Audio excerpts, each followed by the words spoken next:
This is Writers on Film, the only podcast dedicated to books on cinema.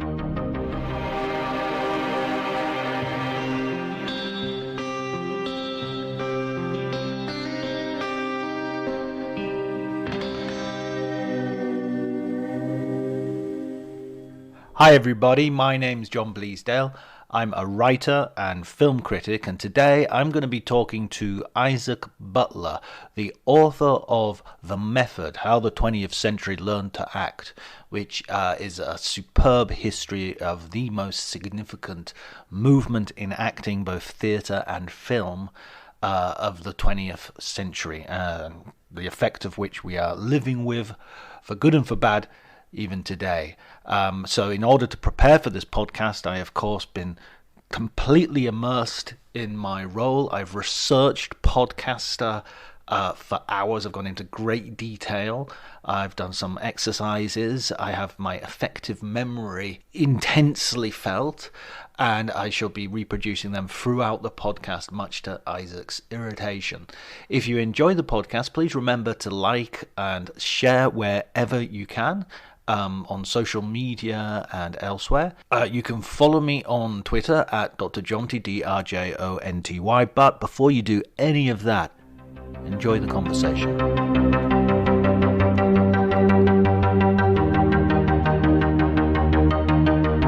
Certain ideas going into it, some of which turned out to be true, but the key thing, which, not to get ahead of ourselves, but I imagine you're asking about here, has to do with the definition of what the method actually is and how it works and stuff like that. And I guess I sort of thought that the various ideas of what it was were sort of more compatible than they turned out to be. That's probably the easiest way to say it. Well, absolutely, because it's the thing that sort of struck me was that I was expecting there to be various strands and various potentially conflicting schools of thought and interpretations.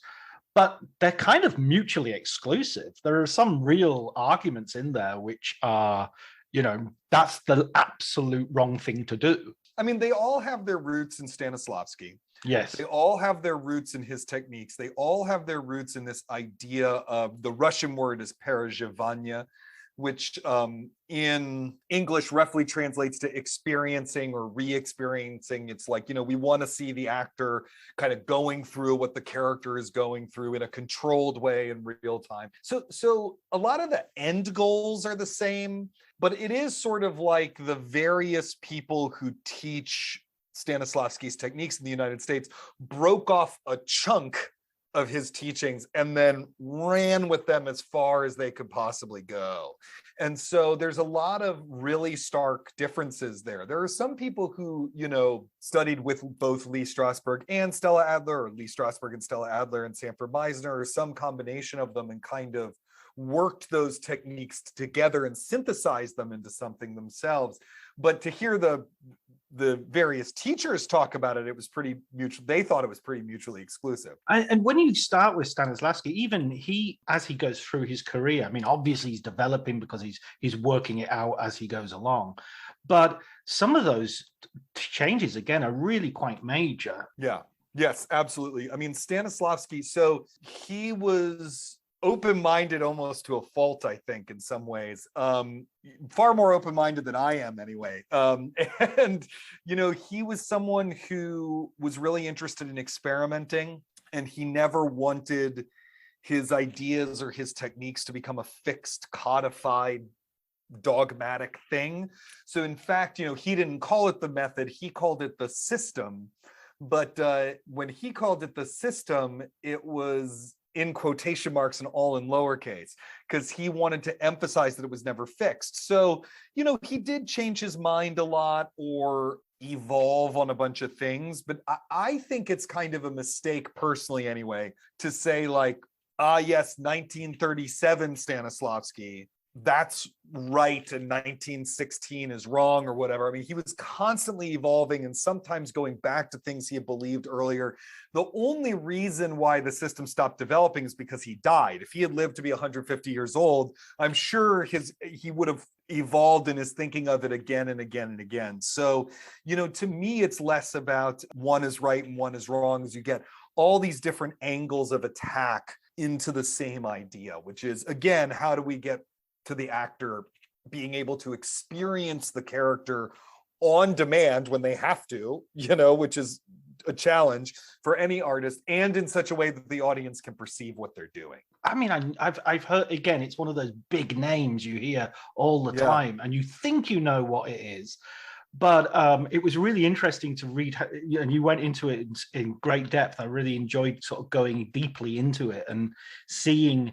But the impression I sort of got was that he was a director who didn't ever want to stop rehearsing. And it was like, if you'd taken the performance out of the equation, he would have been like, oh, brilliant. That's the best. I mean, that's a really great way of putting it. I wish I had had that as a sentence in the book, but I'm glad that you came away with that feeling, because both of his landmark productions in the first season of the Moscow Art Theater, he tries to push off the opening as late as possible. And it's his partner, Vladimir Nemirovich Donchenko, who's like, F you, we got to get this show on the road. We're running out of money. And then once he starts developing the system, which is a few years later in 1906, the Moscow Art Theater is founded in 1898.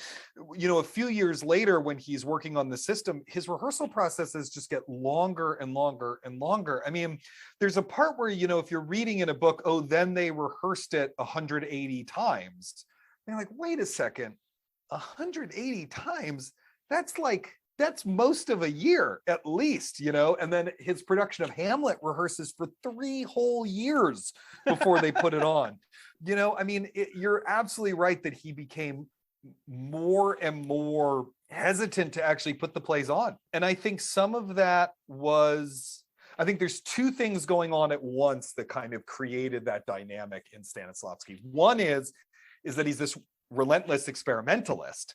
And so, he's using his rehearsals to test out his theories. And so he just wants to keep that laboratory going as much as possible and test things out and throw them out. But the problem is he's also a relentless perfectionist, right? And so he doesn't really want anyone to see it because he keeps going like, oh, it's not ready. It's not as good as it could be. And in a weird way, if he could only have done one or the other with a production, he probably would have been better off. But at every point, he's trying to do both of those things at once. Yeah, it's almost perfect. Then let's change everything. And then let's wait until that's perfect. In fact, Nemirovich writes him a letter at one point where he's like, you have to stop throwing all your blocking out in the middle of rehearsal, because Stanislavski would stage it and then he'd watch a run through. Can we swear on this podcast? Yeah, go ahead. Okay, great. So he would watch, he would stage the whole thing, and then he'd watch a run through and he'd be like, this is horse shit. And then he'd restage the whole thing. And Nemirovich writes him a letter where he's like, your actors and assistants, this is making them nervous. Like, they don't know what to do because they never know when you're going to settle on something. And so you're absolutely right. He just couldn't stop himself. And yet he produced sort of some great successes. I mean, one of the biggest successes, I think, sort of like you could say, to his contribution to the culture alongside the method, is kind of understanding Chekhov and directing Chekhov so that Chekhov, suddenly became famous as a dramatist, whereas he'd already been introduced to the theater and he'd sort of flopped. Not only flopped, I mean, he was responsible for the Tommy Wiseau's The Room of Russian theater. It was one of those, like, you had to be there at this all-time disaster. And the craziest thing is that all-time disaster was The Seagull, one of the greatest plays ever written, right? So, yes, Chekhov is an incredibly highly regarded writer of fiction at that time, but he's considered not a good playwright. And it's really that almost no one understands what he's trying to do with these scripts. So, and it's also that Russian theatrical practice at the time, so how the plays are produced and put on, is diametrically opposed to what he needs for his work. So, before the Moscow Art Theater came around, the longest a play was rehearsed in Russia usually was 9 times. The actors would rehearse the plays and figure out their interpretations of their roles on their own. They would come in with an idea of what the part was, and then a stage manager would kind of stage it. There weren't really directors, and then they perform it in front of like a stock set. So you would literally have a set in storage that's like a summer manor, and you would pull it out, the emperor's palace, and you pull it out. And so if you've ever read Chekhov, you just know that's not going to work for his play. So the original production of The Seagull was such a flop that by the end of it, the audience was like booing and shouting at the stage, and Chekhov ran out into the cold St. Petersburg night and spent the night wandering the streets. And he already had tuberculosis, and it negatively affected his health and probably shortened his lifespan, and on and on and on. But Nemirovich Danchenko was good friends with Chekhov. I mean, he really loved him, and he felt like he got the play and that no one else did. And so he sort of browbeat Chekhov into letting them do it, because for obvious reasons, Chekhov didn't want them to do it. And then, in the synergy or something, but the symbiotic mind between Nemirovich Danchenko and Stanislavski, together they came up with this really brilliant production. Nemirovich went to Stanislavski and Nemirovich got together, and Nemirovich took him line by line through the play and said, this is how the play works. Nemirovich was one of the great critics of his day. And Stanislavski really took that and ran with it and came up with this production that was so important in Russian theater, although it falls out of their repertory a few years later. But that original production is so important in Russian theater and so important to the Moscow Art Theater itself, that the Moscow Art Theater's logo is an abstracted seagull. Right. It's their brand. Yeah. And then Chekhov falls in love with one of their actors, Olga Knipper, and they get married. And he writes 2 plays for her. Three Sisters and Cherry Orchard are written with the Moscow Art Theater in mind, and with Olga Knipper in mind, to play one of those roles, and for Stanislavski to direct them. Amazing, absolutely amazing sort of symbiosis between Chekhov and the theater at that point, which easily, I mean, there are so many novelists who have tried their hands theater, Henry James, Charles Dickens, and they never really got it, Iris Murdoch, one of my favorite novelists, wrote a few plays that are not very good. I mean, there are 2 different skill sets. In theater, all you've got is the spoken word. There's no interiority. There's a lot of and everything happens in real time. It's very difficult to move time along in the same way. And so it's tough for novelists who have so many other tools at their disposal to figure out what to do with such a reduced toolkit. And lots of writers will tell you that playwriting is the hardest kind of writing because of that.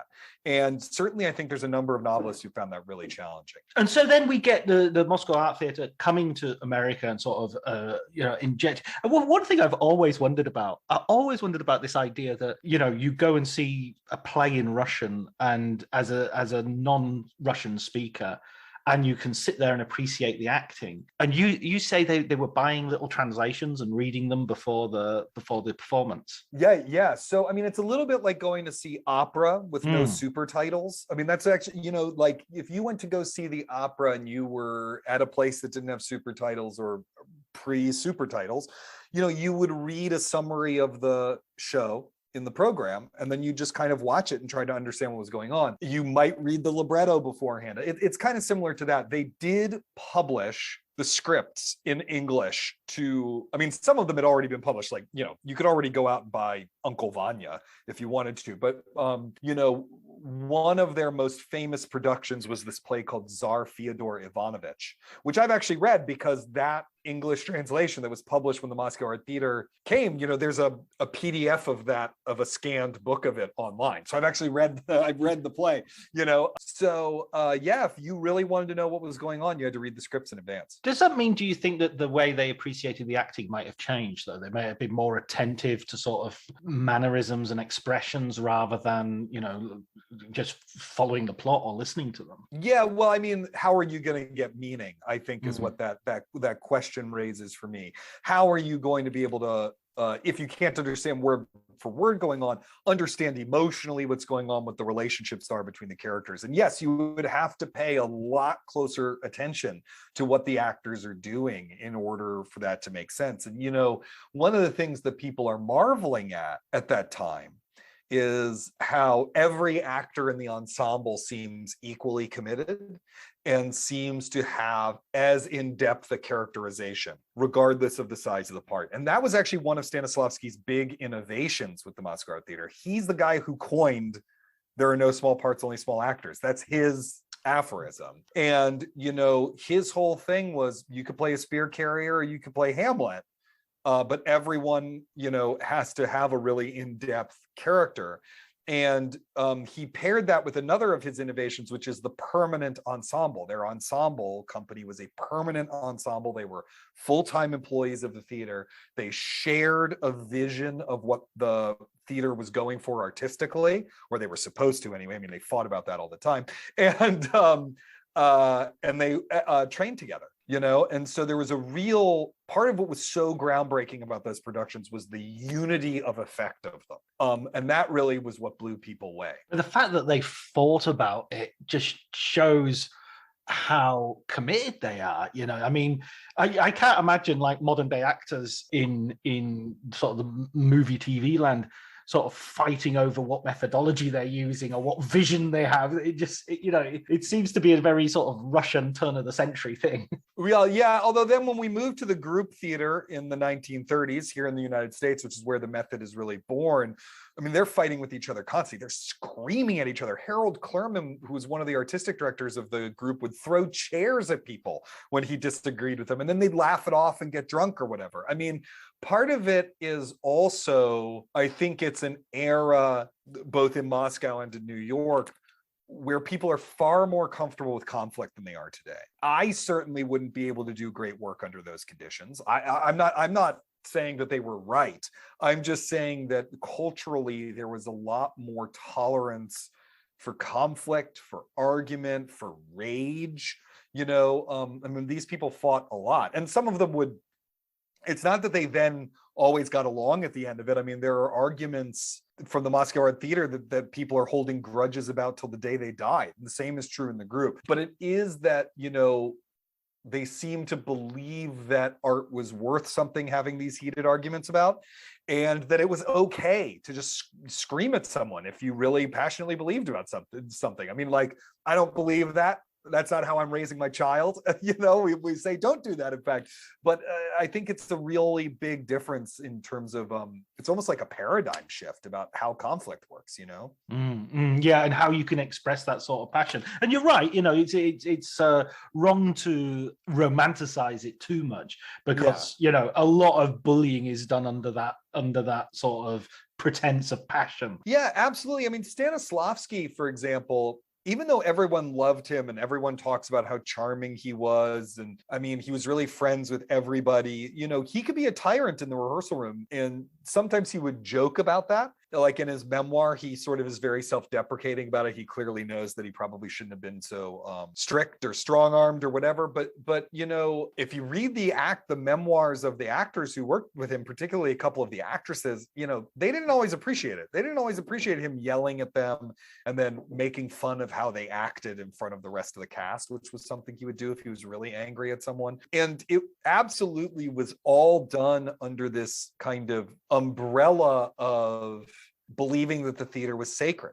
Stanislavski really believed that the theater was sacred, so that if you did anything less than your best, it wasn't just you were having a bad day at work or you weren't being a great employee or whatever. I mean, it was almost sacrilegious to him, and he would treat it like that. And that's a really different way of thinking about art than we do today. And it's hard to kind of wrap your brain around. You can see how that would provide a lot of openings for abuse. I think, again, he was very charming. And so I think that's one reason why people didn't, you know, went along with it. And another is that he was harder on no one more than he was on himself. He's usually acting in these productions as well. And he is absolutely brutal to himself in his own work at the same time. And so I think there was at least some people, you know, a sense of we're all in this together. Look at how he treats himself. You know, we're all trying to do this thing. But it sounds exhausting to me. Yeah, and there's sort of one bit where he doesn't give up sort of acting anything other than repertory roles, because he's just like, I'm not good enough anymore. Yeah, that's in this play called I have a lot of trouble pronouncing it, so I'm probably going to get it wrong. You Dostoevsky fans, please do not write me angry letters. the village of Stepanachikova. He's playing a part in that play. It's a very funny illustration of the limitations of the system. So this is a play that is adapted from a Dostoevsky short story. And Nemirovich is directing it. And Nemirovich wrote the adaptation. And so Stanislavski, though, is like, well, we have to discover who this character I'm playing is. And Nemirovich is like, we do not have to discover him because Dostoevsky already described him in the story. And I wrote the adaptation. So there's nothing to just do what it says, just like, this is what it says this character is like, you have to be like that. And he's like, no, but he's more complicated than that. And, they ended up getting into these big fights about it. And then he works on it for months and months and months, and he just can't crack the part. A number of other things happen at the same time. There's, he has all these side theater companies, and there's some crises in those. His best friend dies, all this other stuff. And they do a dress rehearsal, and he sort of has a nervous breakdown during the dress rehearsal. He can't remember his lines. He's just standing on stage weeping because he can't figure out what to do. And then Nemirovich sort of does the merciful thing and fires him from the show because they have to get the show up. And he's like, I'm sorry, we're firing you. And Stanislavski was so, I don't know, heartbroken, mortified, whatever it was, that he never played a new role again. He only did his repertory roles. And then eventually his health made it so bad that he didn't even do those. I mean, in a way, that's kind of indication, and we sort of zip forward to the movies as well here, where the method and the system, I know they're not the same thing, so we can separate them in a bit, but they do sort of foreground certain traits, and so some roles they're much more adapted for. So they foreground emotionality, intensity, complexity, and depth, whereas some things are kind of superficial, and some things are simple, and some things aren't necessarily emotional. So I think it's an example you bring up of Robert De Niro working on a Mike Nichols picture, which is supposed to be just funny, and he's saying, well, why is the house yellow? And it's like, well, it's just because it's yellow, it's a comedy. Don't overthink it. Yeah, absolutely. And he gets fired from that film, and the film is Mike Nichols never makes it. It's made under a different name by someone else. Yeah, that's it's even funnier because it's Neil Simon, right? Exactly. Who's like one step removed from a Borscht Belt stand-up comic. Right? Like Mel Brooks film or something. Yeah. His jokes are very technical and very rhythmic. I mean, that's part of what makes Neil Simon work, is that the jokes have to be delivered in a certain way with a certain timing. And, a good Neil Simon, you go back and watch The Odd Couple, right? Like, it's very, as sort of normcore as The Odd Couple is, you can see like those jokes work, and they work because they're technically bulletproof. And Robert De Niro, who at that point, by the time De Niro was doing that film, which was called Bogart Slept Here, and was by the time he's doing Bogart Slept Here, De Niro, he's coming right off of Taxi Driver. I mean, that's the era we're talking about, right? So De Niro's preparatory process takes months usually. He is often rewriting the script himself, or he's bringing in bits that he's kind of figured out outside. So, for example, in Taxi Driver, everyone's favorite scene, the "You Talking to Me" scene, that was something that he had thought up outside. And actually, if you look at his shooting script, he has like a little, margin note to himself right where it happens, where it says "mirror thing here?" ? Right? And so that's the kind of thing he's doing. So you have to imagine putting that guy in a Neil Simon play. I mean, what would the reverse of that be? That would be like, casting Martin Short as Travis Bickle or something, right? I mean, it's just the worst possible marriage of, actor sensibility and subject matter. And so, yeah, he's trying to rewrite the jokes to make them make more psychological sense and stuff. And Mike Nichols and Neil Simon are like, no, you have to just, come on, you have to do this. And so eventually they fire him and the movie gets shelved. And it's kind of, I mean, the way it sort of comes into the into Hollywood, it's obviously it's coming via the theater and Elia Kazan and Marlon Brando as well. But each time, this is where I was having revelation after revelation. Each time you pick up like an actor who I think, aha, yes, there's the major sort of proponent of the method, there's a really good explanation for why really that's not true, Yeah. I mean, yes, I love John Garfield as well, getting a really good, not getting he's so often the bridesmaid and Never the Bride, but you give him a really good write-up in this, I think. Look, if you just wanted to talk about John Garfield for the rest of this podcast, I would be we just have a John Garfield day. I love John Garfield. He basically became my favorite actor over the course of writing this book because, I had to read a couple biographies of him and I didn't watch all of his movies. Some of them are hard to find now and some of them are terrible. Have you ever seen They Made Me a Criminal?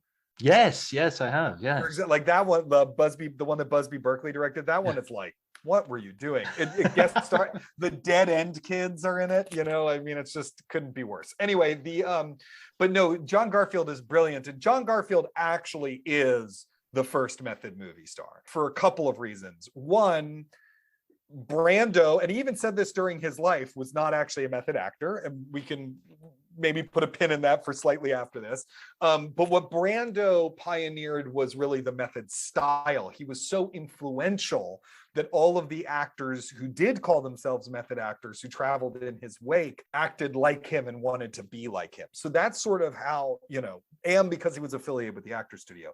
But so Garfield actually is trained by Lee Strasberg, starts his career in 1938, much earlier. And so, he really is, to me, the original method movie star. And without him, I don't know that we would have the whole other lineage we have. But even if that weren't true, he's so effing great. He is so good in everything, and he made a number of movies that I think are stone classics. Oh yeah, Force of Evil is wonderful, and of course, The Postman always rings twice. It's Force of Evil, Body and Soul. Yeah. Postman always rings twice. Humoresque, I would go to bat for Humoresque with Joan Crawford. And his last two movies, The Breaking Point and He Ran All the Way, are, stunning. Those two movies are incredible. And of course, Gentleman's Agreement, as Hollywood social conscience movies go, Gentleman's Agreement is pretty good. That's not a particularly rewarding genre, but he does good work in that, and it's one of the few movies where he's explicitly a Jew. Which, given that he had to change his name from Julius Garfinkel and all that stuff, I think it's great that he has this one movie where he's allowed to actually be a sexy, tough Jew. I've just watched The Life of Emile Zola, and it's kind of hilarious how that film portrays the Dreyfus Affair in its entirety and doesn't mention the word Jew or anti-Semite or anything. It's just like they don't like his mustache or something. I'm not sure quite why they're picking on him. And it's so bizarre because, of course, when you think about how many Jews there are in the it's a Warner Brothers picture. Yeah, exactly. So it's hysterical on some level that they just wouldn't go near that. They just wouldn't go near it. So we come to Marlon Brando as well. I suppose at this point, it let's make it clear what the method is at this stage and why Marlon Brando isn't necessarily a method actor. Yeah. So welcome to the hell of trying to write this book in a careful way.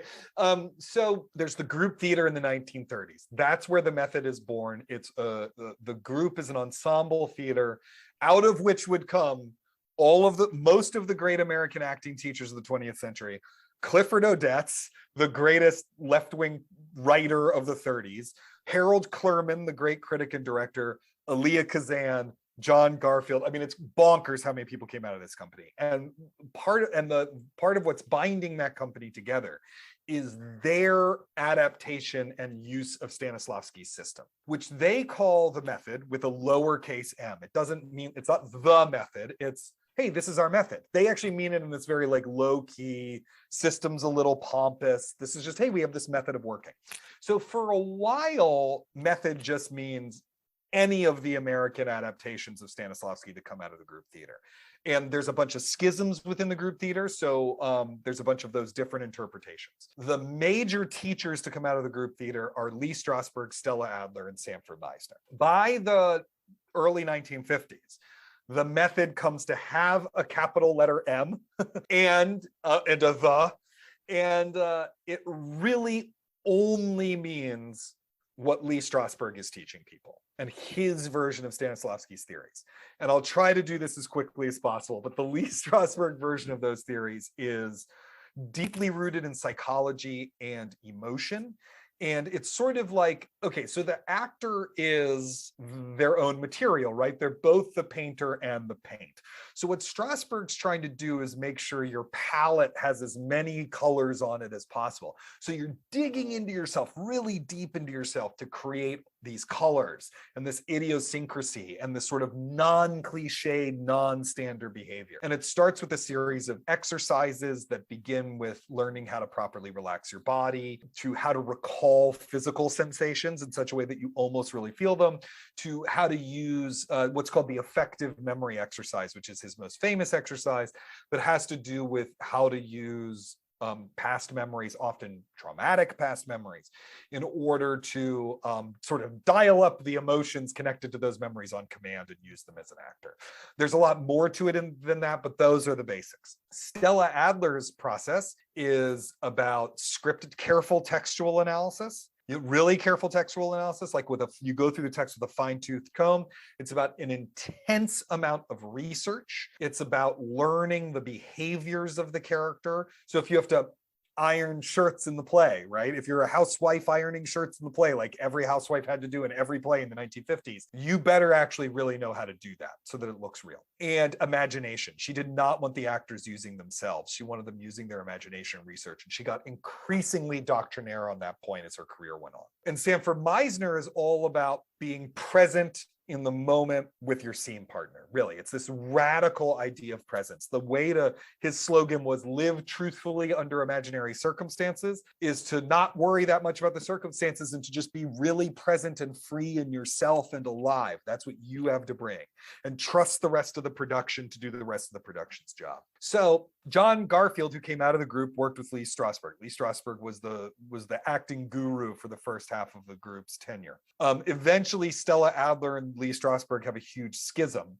after she meets with Stanislavski in Paris and studies with him. And she comes home to the group and she says, Lee screwed this whole thing up. And Lee Strasberg leaves the group, and a bunch of people come out who follow, who are more in line with Stella. Marlon Brando studied with Stella Adler, not with Lee Strasberg. And he greatly disliked Lee Strasberg on a personal and professional level. And so when Lee Strasberg took over the actor studio, Marlon Brando sort of drifted away from it. But because he had been a member of the actor's studio when it was founded a couple years earlier in 1948, he's sort of always been associated with the method. It's very weird, but it's true. He was he just wasn't, that wasn't his thing. And so when one of the reasons that I think that somebody says in the book that you quote is that, like, Marlon Brando would just have been brilliant anyway. He's sort of he's one of these unique people. It's almost Martin Balsam says that Marlon was Marlon, right? It's like he was an absolute,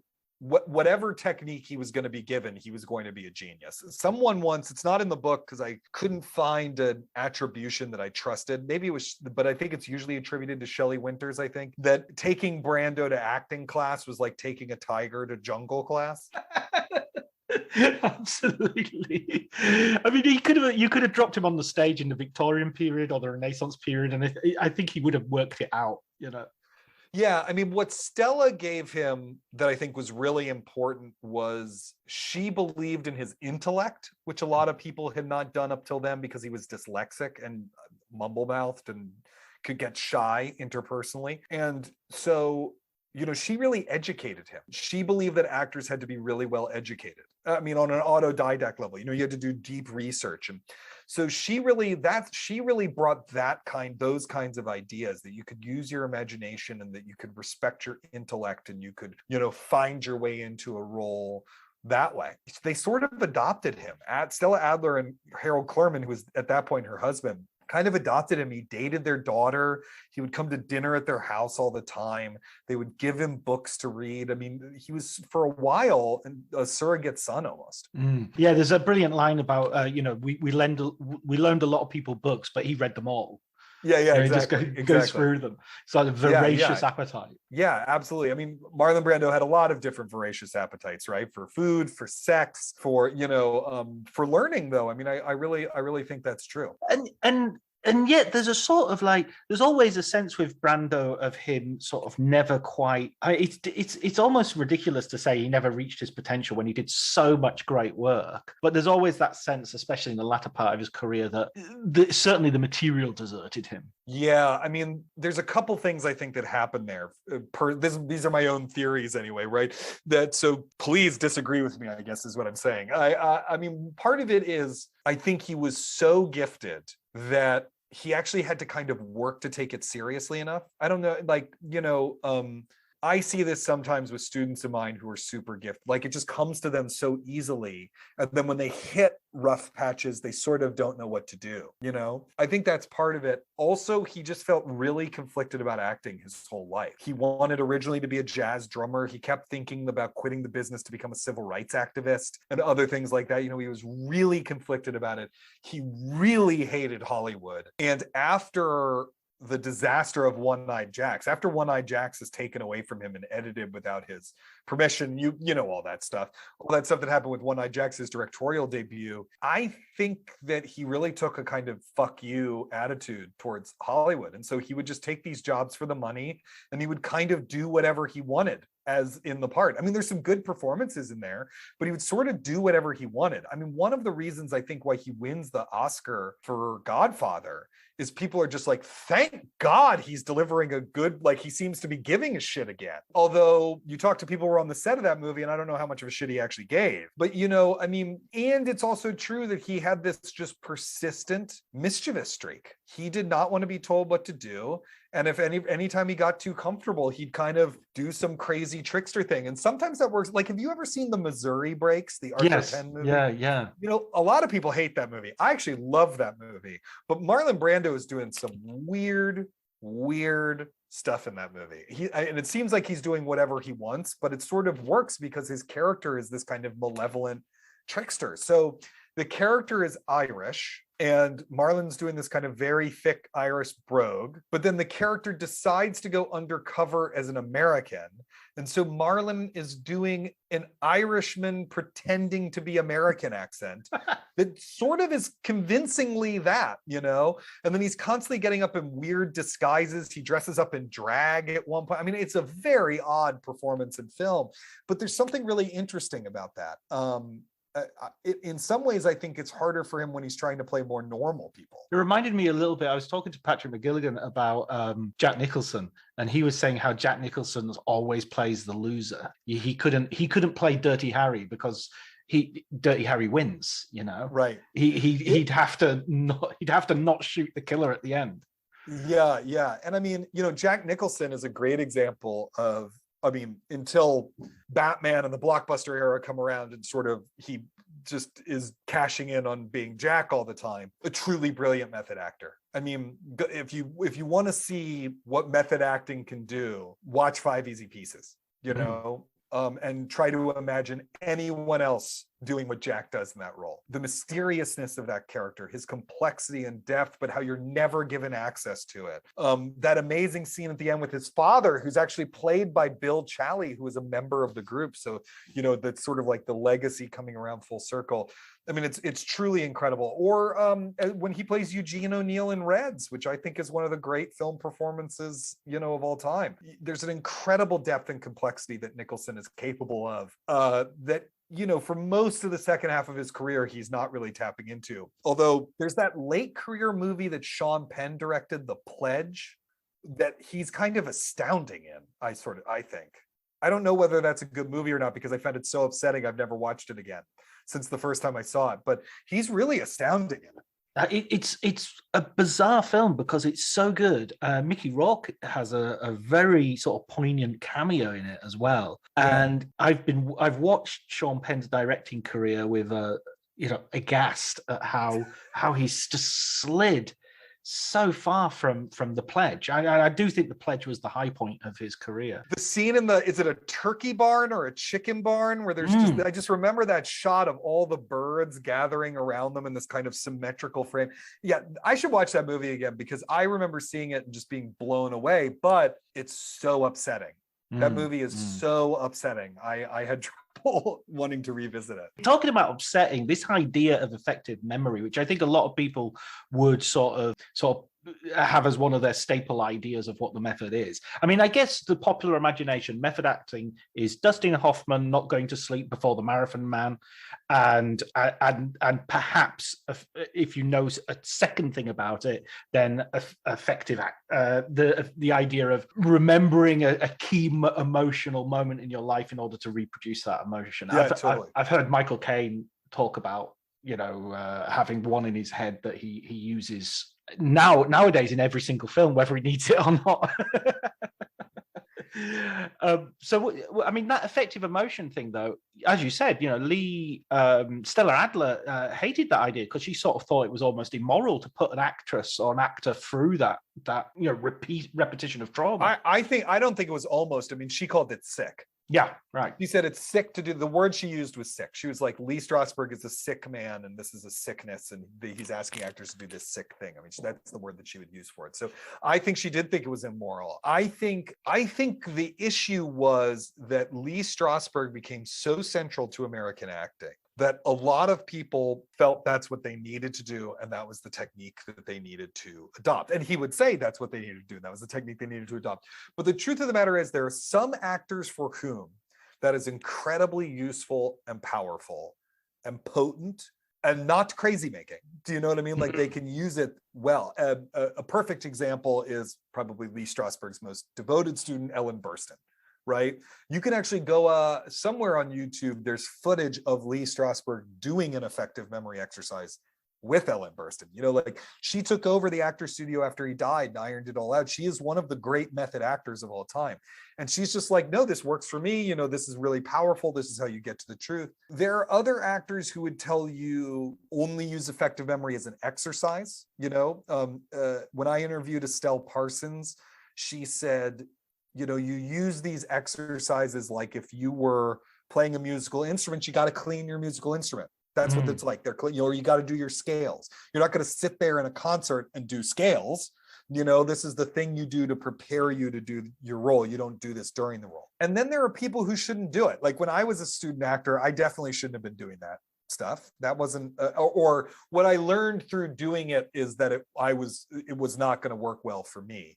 Stella Adler, I think, as a very accomplished actor who had been working on stage since she was 5, was correct in thinking that she personally did not need to do that stuff. She could summon emotion at the drop of a hat. She just knew how to do it. So I really think the problem is less that the technique exists, but that it became a dogma. I think that it's great to have a technique there that you can try, and if you don't like it, be like, well, I've got to find some other route to this. But when it became like, no, you have to do this, that's when I think we got into a lot of trouble. Because it's got such a personal cost to it for many people. And I mean, yeah, I would sort of also feel, I mean, I was thinking about when I saw Michael Caine do that. I think it might have been Inside the Actors Studio, the interview TV program. I remember thinking, okay, so it's going to be something like your grandma dying or something like that. Doesn't that sort of cheapen a part of your life if you're going, okay, Master Wayne, Master right. Bruce. I say I got to summon up someone I love to squeeze a few out for Christopher Nolan now. Exactly. Yeah. I think, well, certainly there are people who did it that feel that way. Members of the group would complain that the memory would go stale, or if it didn't go stale, that they didn't want to revisit that part of their life 8 times a week for 6 months. One of the members of the group, the memory that she used for one of the shows was, her roommate had been killed, and that was the memory she was using. And by the end of the show, she was like, I didn't want to think about it's less about cheapening the memory so much as like, who wants to be thinking about their dead roommate every night for 4 months? No one wants to do that, And so, and other people would say, yeah, the problem was that it went stale. But I don't think, artists use their life in their work all the time. And we have a complicated relationship to that. Certainly other people in their lives don't always like that they're using their life for their work, right? But that is, most art has some root in the artist's life, whether it's visible to us or not.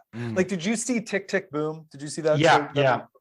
So do you remember the part where they're breaking up? He and his girlfriend are breaking up, and then he's thinking about the song he's going to write about their breakup, and then she leaves them, or they decide not to break up, excuse me, but he's thinking about the song he's going to make out of their fight, and then she's like, never mind, we are breaking up, and she leaves. It's kind of like that, Yeah. I mean, that's one of the reasons why I write non-autobiographical nonfiction. I mean, there's all sorts of you wouldn't know it from reading that book, but I'm sure there's all sorts of personal life stuff about me in that book, even though I'm not in it at all. Oh, I got a feeling. I mean, you mentioned yourself in the introduction, in the way you sort of had a personal contact with the method and how you used it in your working life. But you know what? It took me a while. I really resisted doing that in that intro. The intro was actually the last part of the book that I wrote. I think part of the reason why it was the last part of the book that I wrote is that I really just didn't want to talk about that shit from my personal life. I mean, it's a great, that those incidences of being in acting class and being in shows, and I'm not an actor anymore for people who don't know this. I'm a writer and director now, but those experiences actually, I think, were really important to frame the book, but I didn't want to give them to you. I didn't want to use them, but they turned out being, I think, really necessary for giving readers an entry point into the material. Yeah, I think so. I think it really worked. It really sort of, it also sort of felt that there was something at stake here. This is not just sort of some abstract historian looking at this. And it also gave a sense of, you're qualified to talk about it because you've actually stood on the stage and had these thoughts. And done it, yeah.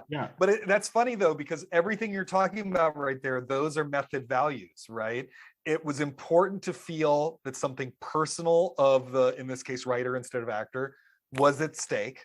They had brought some of themselves into it, that they had been open and vulnerable, and that they had sort of proven their bona fides through personal expertise. I mean, that's the method right there. Why, part of me feels like, why do we want that from a book? Well, part of the reason why we want that from a book is because of the method itself. Yeah, no, absolutely. And I was thinking as well, as you were speaking, that you could really spread the method out to all types of artistic endeavor, writing, directing. I mean, there are some film directors who you would think, well, they're pretty method. They do their research, they go into the minutiae, and they put their own personal safety on the line. Yeah, and a bunch of the great directors of the new Hollywood movement actually studied with Lee Strasberg, Stella Adler, or Sanford Meisner. Sidney Lumet studied with Lee Strasberg. Martin Ritt was part of the group theater and then part of the actor studio. Peter Bogdanovich very famously studied with Stella Adler. Sidney Pollack studied with Sanford Meisner. I mean, on and on and on. There was a big influx of those students. Arthur Penn was in there as well, wasn't he? Arthur Penn eventually became president of the actor studio for a while after Lee died. Yeah, Arthur Penn was a big Lee Strasberg guy as well. The director of Missouri Breaks. The director of, I mean, most people would say director of Bonnie and Clyde or Night Moves, but to you and me, you will always be director of Missouri Breaks. Night Moves is another great one. I do love that one. I mean, the Gene Hackman Arthur Penn partnership produced such great work. But to answer your earlier point, there was part of me that wanted to be like, and look, the method is here and the method is there and there's the method and here. But the book's already 400 pages long. My mom said that if it was longer than 400 pages, she wouldn't read it. And so, I just couldn't include anything more. I mean, really, it's like, that there was a temptation to really make it huge and to go into sort of every way that it connects to culture. But eventually I made the decision of like, someone who reads this book is going to know something about 20th century culture. And they're going to have their own epiphanies reading it of like, oh, it's like this, or it's like that, or whatever. And that's actually going to be part of the fun for the reader of reading the book is not me spelling out every connection, but me gesturing at things and then you having your own ideas off of it. That's what I enjoy the most about reading nonfiction, is that sort of bi-directional process of discovery. And so I wanted to give that to readers. And to bring it up to date, and again, to sort of to bring back Dustin Hoffman and his Marathon Man story, sort of the most sort of recent examples we've had of something that would be considered method popularly, But again, in your book, you kind of say, well, actually, he's not a method actor. Daniel Day-Lewis, Yes. In fact, I have a quote from Daniel Day-Lewis in the book where he says, "I am not a method actor. I don't use any fixed method actually," or something like that. And that's from when he's trying to do My Left Foot. So they're like, "Oh, you're living in a wheelchair for 9 months. Is that because you're method?" And he says, "No, this is a practical problem as an actor. How do I look convincingly like someone who's wheelchair bound?" So by the time Day-Lewis comes around, that's what people think the method is. And I think it's largely because of Robert De Niro, and largely specifically because of, not entirely because of Raging Bull, but because of, Raging Bull is so influential. People start kind of adopting his methods of in-depth research and full transformation and gaining and losing weight, living as the character, refusing to break character on set, all that stuff, which is hilarious because, like Marlon Brando, Robert De Niro was a Stella Adler student who did not like Lee Strasberg very much. So, did Lee Strasberg teach any actors? Yeah, I mean, Lee Strasberg taught a lot of actors. I mean, the funny thing is like, by the time you get to the 1979 Oscars, I think it's 1979 Oscars, 9 of the 10 nominees are Lee Strasberg students. Right. And the one who wins, who actually is the transitional figure out of the method, is Meryl Streep. She's the one who is not a Lee Strasberg student. But no, Lee Strasberg taught like everyone. I mean, he really did. He taught so many people. He taught great experimental filmmakers like William Greaves, who made Symbiocytotaxoplasm, Shirley Clark, who did Portrait of Jason. He taught, and then he taught very mainstream figures. I mean, it's wild the number of people whose technique he touched. Just happened to not be the primary teacher of Marlon Brando and Robert De Niro. Anyway, so I think I actually grew to understand, I think, and respect the Day-Lewis type technique a lot more. I imagine it's hard on coworkers. And I think that there's particularly in the hands of someone like Jared Leto, it seems to make you kind of insufferable. But if you want to be fully present in the moment and ready to be this character who is very distant from yourself, so you're really transforming yourself to be the character, it's hard to turn that on and off when the director calls action, right? And on a film set, I mean, once you're a star the size of Daniel Day-Lewis, it's a little bit different, but on a film set, they don't tend to care whether you're ready or not when they call action. It is your job to be ready. And so staying in that state of perpetual readiness is really difficult. And so I understand. And in fact, actors at the Actor Studio, some of Lee Strasberg's folks at the Actor Studio started doing that in the 70s. That's where you get Dustin Hoffman staying up for Marathon Man and all that stuff, because they couldn't turn it on and off in command. What they're trying to do is too hard. It's too complicated. And so I gained some respect for it. I think that it obviously can lead to some problems, but it's also led to some great performances. Like, I don't know that I would really enjoy making a movie with late 1970s Robert De Niro too much, but it did also give us Raging Bull, one of the great performances. So, I ended up having a far more sympathetic view on that. At the same time, it's gotten so wrapped up in the PR campaigns and the Oscar campaigns for movies that it can feel a little ridiculous and cynical at this point, I think. I often think the same thing about whenever there's a war movie, there's always this thing of like, oh, we took them to the basic training and we did this and we did that. And I would if I was an actor, I would not want to go through basic training. Yeah. I mean, I do think, it's interesting because you watch movies. A friend of mine pointed this out, a friend of mine who's a theater critic who also watches a lot of dance. So she is really focused on what bodies are doing. Right. That, if you watch a lot of movies, you'll see the actors who have gone through that training because they kind of slink through spaces with their bodies turned.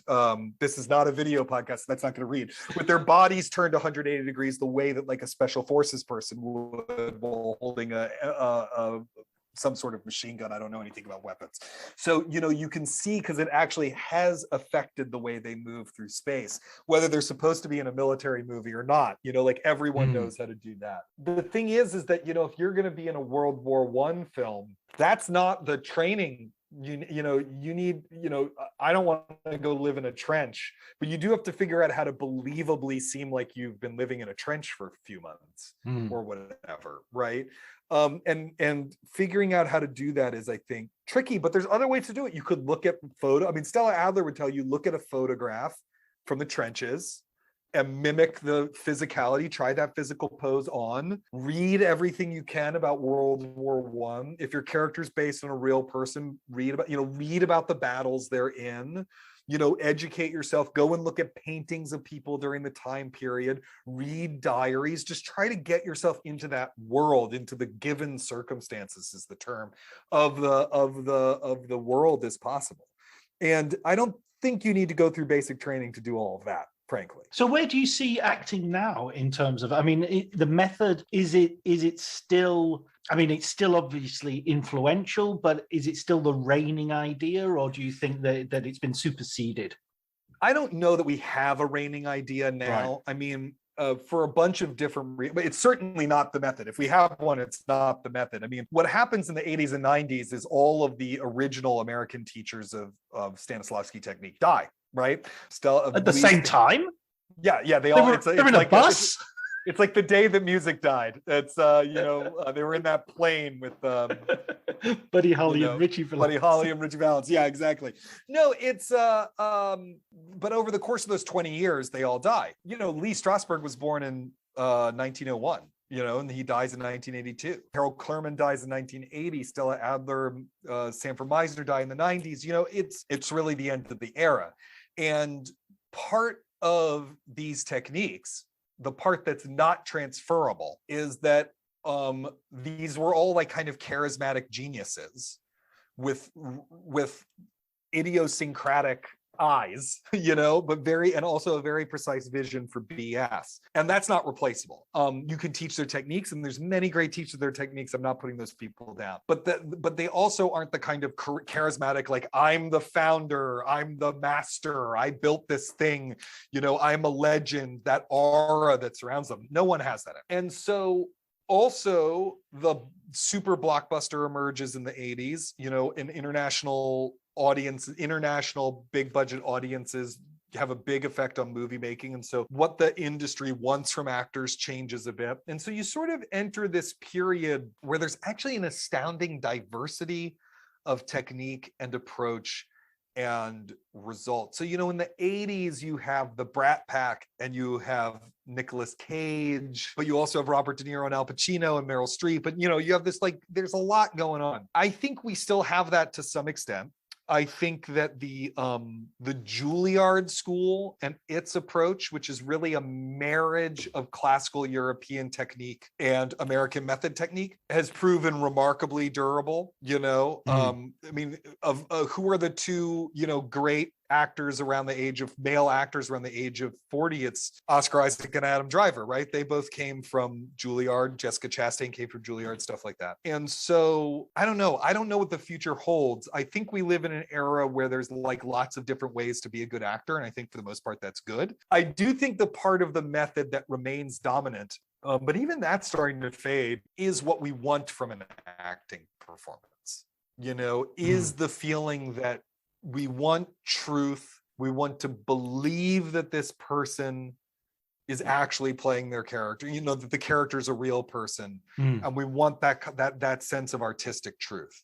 That is a big change that the method brought in, as well as the kind of dominance of realism, But the other thing that's going on right now, which worries me, I'll be honest, is I do feel like, because of the need to hold on to people's attention in the streaming era, that dramatic writing is getting a lot simpler and a lot clearer, and it thus requires less complicated acting on top of it. And that our dramatic art is maybe getting a little too clear. I don't want to use the word shallow. That sounds more judgmental than I mean it to be. But the idea that human beings are complicated and they don't always understand themselves. They can't always be understood, and they're not all good and they're not all bad. And, those sort of core humanistic beliefs, I feel like are getting a little bit lost as we become, because they require you to watch closely. Can you give us an example of that? Can you give us an epitome of that? or an epitome of which thing? The clearer example, or the clear example? Well, I mean, an obvious example is just blockbuster filmmaking in general, right? Like you don't want. I mean, Mark Ruffalo was studied with Stella Adler and is a big Stella Adler fan, but you don't want Mark Ruffalo giving the performance he gives in You Can Count on Me as Bruce Banner, right? I mean, like that would be ridiculous. So, you know, if you, and the blockbuster movies have taken over so much. I mean, last year, there isn't a single blockbuster film that crossed the 50 million mark at the box office in the United States, if I remember correctly, right? Like that's wild. And then when you move into TV, you know, it's not like, I'm trying to think of something that I liked, but that I didn't think, you know, but at the same time, you know, if you watch like Haunting of Hill House or whatever, it's not like those are really complicated characters, or, you know, most streaming shows, they just, that's not what they need. They need something else. They're looking for what in fiction writing, in prose writing, we call flat characters. I don't mean that judgmentally. I just mean the characters are less complicated because the focus is on plot and action. Sure. Right. Sure. And that's fine. Like I love, like, you know, most characters in thrillers, you know, in mystery novels or whatever. I read a lot of science fiction. Most science fiction characters are a little flatter than those of realistic characters. So it's not that I'm opposed to that kind of characterization. I just worry that that's becoming increasingly the norm in such a way that we place less demand on the character and thus less demand on the actor. And there's a certain richness of the human experience that's falling by the wayside as a result. I'm rewatching The Sopranos at the moment. And, you know, not only obviously James Gandolfini is unbelievable in that, but the whole cast. I mean, you go back to that Stanislavski idea of having nobody is an attendant lord or a spear carrier. Right. You know, it doesn't matter if you're Silvio Dante or your Paulie or your Junior, or everybody is bringing their A game there, including Peter Bogdanovich, of course. Including Peter Bogdanovich as Elliot, right? My mom always says, Elliot, I love the eyebrows. I love Peter Bogdanovich's eyebrows. Yeah, I mean, you know, that's a perfect example, actually, that, you know, that is a show, not everyone can be the protagonist, right? So that is a show that has some of flatter characters, characters who are not as rich and complicated as Tony or Carmela or Junior or Nancy Marchand's character, the mom, and Lydia, and stuff like that. But even they are sort of bringing the fullness of themselves to those roles. You could just watch Paulie Walnuts do his thing. Just amazing. with his white streaks of hair, and doesn't he have the car horn that's the Godfather theme? Is he the one whose car horn is the Godfather theme? I just You're gonna have to eat me, Paulie. You're gonna have to eat me. I even love on rewatching it, and this isn't necessarily a good example of great acting, but AJ he's so Tony's son, Anthony Jr. Such a dumb kid. He's just such an asshole, and he's just he's so reliable to always get everything wrong. The line of his I think of from the first season is when he just goes, "Would you just shut the fuck up?" And they're all like, "Oh, it's the dinner table." But you know, The Sopranos. This is a perfect example to me, actually, because you know, The Sopranos gives birth to Mad Men, and Mad Men is similarly filled with endlessly complicated, interesting characters who can surprise you, whether you like the show or not. It has that, right? And you know, the closest equivalent to Mad Men we have today is Succession, which is a show I love. Don't get me wrong. Like, Succession is a show I love, but most of those characters have one thing that they're doing in every single scene, and they're doing the same thing in every scene. I mean, Brian Cox's character has a catchphrase. You know, fuck off. It's his catchphrase. No one in that, you know, so in that fits that genre because Succession is more satirical than those other ones. It comes out of a British tradition, a Shavian tradition, you know, it's not coming out of the American realist tradition, but at the same time, you know, the characters are purposely, I think, a little thinner, a little flatter, I'm doing the same thing in every scene, and then we're reconfiguring it over and over. That's the joke. That's the absolute joke of it, because it tricks everybody into thinking this has got to be deeper. One of these characters has got to have some sort of hidden depth to them. And by the end of the first season, it's like, oh fuck, they're all assholes. Right, exactly. And I want to say this again, I'm not criticizing Succession, but that because it's a show that I think is very successful at what it's doing. But that's an example of of this shift that I'm talking about. Right. This shift towards a kind of clarity. I mean, to me, one or two mysterious characters, mysterious, complicated, more psychologically realistic characters are, of course, on Succession are, of course, Kendall, right? Jeremy Strong's part. McFadden's character, Tom, right? And at first you think he's similarly to them, kind of just going to do the same thing in every scene. And then he builds out, particularly in the third season, this kind of rich complexity. But, so it's not that I want everything to be acted like a new Hollywood film. I don't want everything to be Five Easy Pieces.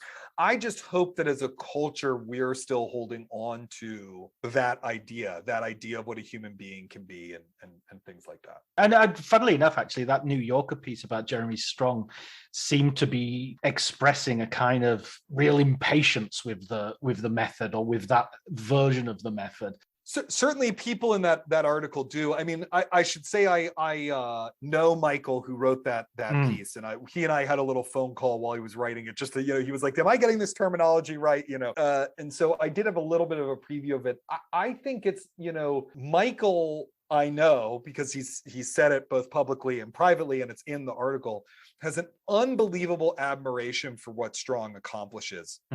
And I think that, he is doing things on that show that not every actor can do. That scene in the gravel driveway in the finale of season 3 is a perfect example of someone living absolutely in the truth of the moment. And it, even though Strong is not a method actor, doesn't do doesn't do effective memory exercises, and is against them and stuff like that, it's that clear sign of what Strasberg was talking about, which is if the actor is really feeling what's going on, they're going to express that emotion in unconventional ways. The way to get away from cliche is to use how you really do these things, because how you really do these things is particular.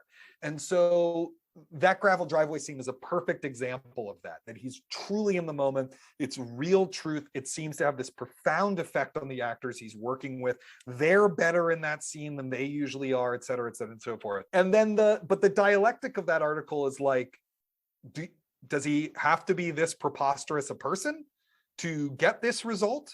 And, it bounces these two ideas off each other in a way that I think is really rich and powerful. Clearly, lots of people, like Adam McKay, among other people, and Aaron Sorkin, took that article to be a takedown. I don't actually think that article is a takedown. I think that article is great admiration for him. But it is also has a very complex, like, this guy is very, like, I don't understand this person, at the same time. But certainly it seems like his castmates find him insufferable. That was the sense that I got from the Succession interviews. Yeah, and sort of Brian Cox, I've just read his autobiography, and he's very, very, no, I like Jeremy, I like what he does, but I do it differently. Listen, let's I got to ask you a final question. It's been I've gone on a bit longer than I intended, because I know you want to be going for dinner with your grad students now. Soon, yeah, I've got to go teach a class. Oh my God. Thing I got to do. Well, I just studies class, so this will be good. This will be good prep. Yeah, it's warming you up. I want to ask you for a book recommendation, a film book recommendation that you would give, because the podcast is Writers on Film, so we're trying to promote as many as we can. Oh man, there are so many. Okay, I'm gonna try to think of one that hasn't been recommended on this before, right? Okay. Like, normally you'd be like, oh, Pictures at a Revolution, but someone's recommended Pictures at a Revolution. We've had 4 people reference. Okay, what about and we've had Mark Harris on as well. So Mark is so great. He was so helpful to me for the book, because he was researching the Mike Nichols bio at the same time. Right. And he also blurbed the method, and he's just a great guy. Okay, I'm going to think of some other ones here. Movie Made America. Has anyone recommended Movie Made America? Nobody's. Okay, Movie Made America is hold on, I'm looking it up here. I want to make sure I get so Movie Made America by Robert Sklar, Sklar, who also wrote didn't he also write The Genius of the System? Anyway, Movie Made America, absolutely, they don't make books like this anymore. It is a general reader, 1 volume, 400-page cultural history of the movies. Wow. Starts with the silence, goes up to the end of the 20th century, if you just want to get immediately a deeper understanding of the arc of American cinema, in an easy way by someone who's an absolute authority on all this stuff, but still is able to present it readably, Movie Made America is, I think, is the place to start. Robert Sklar. I mean, there's lots of books you can break off about individual movies or eras or, what's that series where they do the big book that's about all the movies of that decade, and they have an amazing one about the 70s. Oh shoot! Maybe it's Cambridge does them. I don't remember, but they have these amazing. There's stuff you can do out there if you want to specialize in. Sure. The studio era or the silent era, whatever. But if you want the whole arc of it in a readable way that will then point you in a bunch of directions if you want to go deeper, that's the great place to start. Movie Made America by Robert Sklar. I'm just going to ask you for a bonus one. John Garfield biography, because you whetted my appetite for some John Garfield. Yes, absolutely. Hold on one sec. Let me find the author. I can never remember the author. The one that I read that I found very useful and good is by a guy named Robert Knott, N-O-T-T, and it is called "He Ran All the Way: The Life of John Garfield." It's really good. It's really good. He really did his work. He really did his research and went deep on it. It's also, unlike most biographies, it's not a doorstop. It's like 300 to 400 pages long. It's very accessible. He really gets the story down. Super brilliant. I'm going to put that on my list straight away. Listen, Great. Isaac, thanks so much for taking the time to talk with me. It's been such a pleasure. It's been great fun. Thank you. Thank you.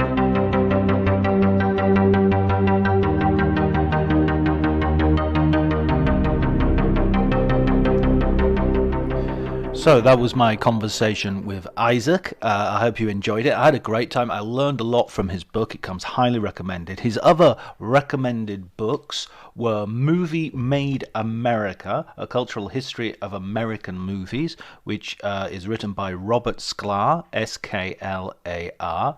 He also recommended, on my insistence, He Ran All the Way, The Life of John Garfield by Robert Knott, N-O-T-T.